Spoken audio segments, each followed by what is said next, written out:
Okay, going forward, sir. This is the stations module. The stations module is the module that controls all the loading stations that exist on the system, all the loading stations you or loading plants that you already have, you're doing business with.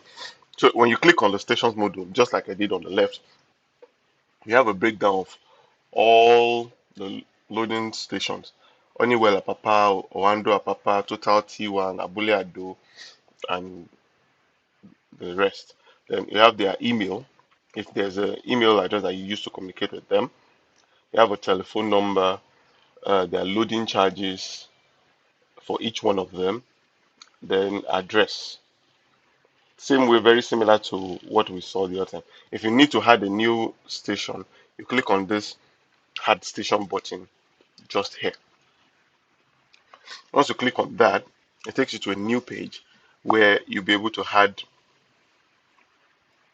the station. So, the name of the station, the area the station is,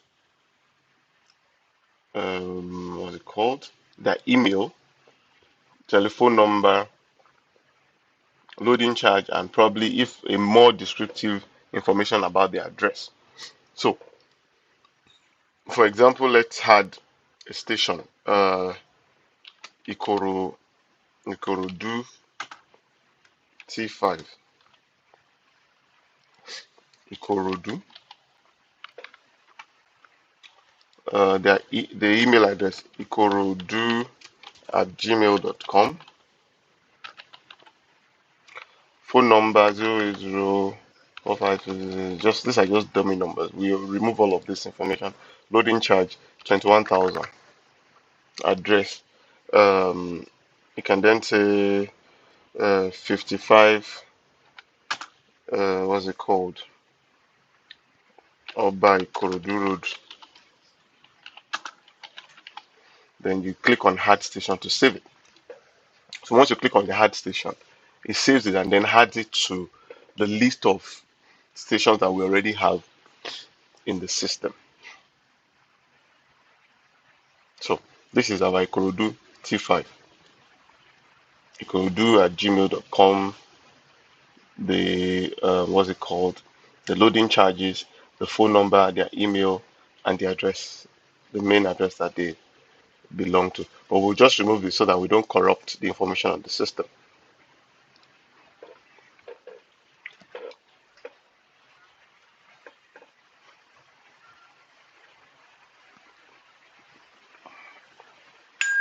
Then it's gone. So that's for the stations module. Then moving from that, we go into the vehicles module. All this need to be set up because before you can do a booking, all these are information that needs to be in the system. So in the vehicles module, you click on vehicles and you click on the manage vehicles.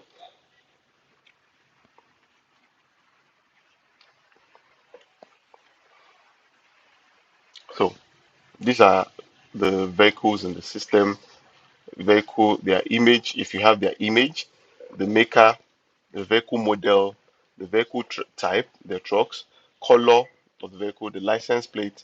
If there are groups that they belong to, then if they are still in service, then the assigned driver. This one is very important. The assigned driver. So you remember we created Malik Malika the other time.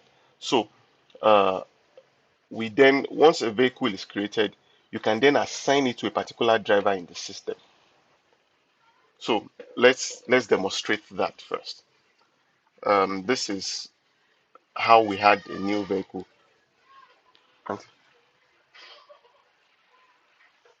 You click on add new to add a new vehicle in the system.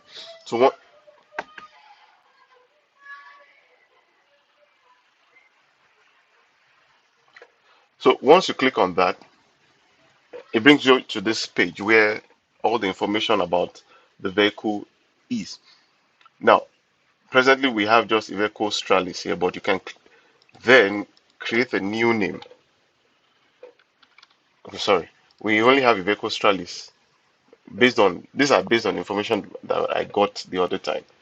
then what color it is, black or white, the make, the engine type, is it petrol or is it diesel, um,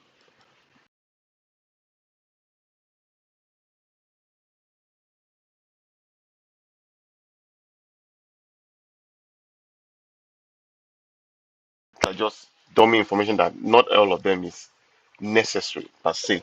And then if the vehicle is still active or not active. So these are the information that you get with that. The license plate of the vehicle, the group it belongs to, initial mileage on the speedometer, and other information. So that's for how to add new vehicles. Now, after the vehicle had been added, after the vehicle had been added, you see the vehicle here. Then let's assume we're working on this vehicle stralis. We can then assign it to a driver. Excuse me. So once we want to assign it to a driver, we come to this edit. We pick that particular vehicle and then click on assign driver. So here you can then pick the driver that we want to assign it to. So we're trying to assign that stralis to Malik Malaika. So once we click on this and then submit the information, his name then pops up on the list in front. We've done that, and then we come back to manage vehicles, and then his name is right here as Malik Malaika. So these are some of the information that we can edit on each of the vehicles, and so that is for um, stations and vehicle management. Those are the precursor to whatever that needed to be done on the system, and they have to be set up right so that the information can then be used for bookings or for transactions or whatever needed to be done. Thank you.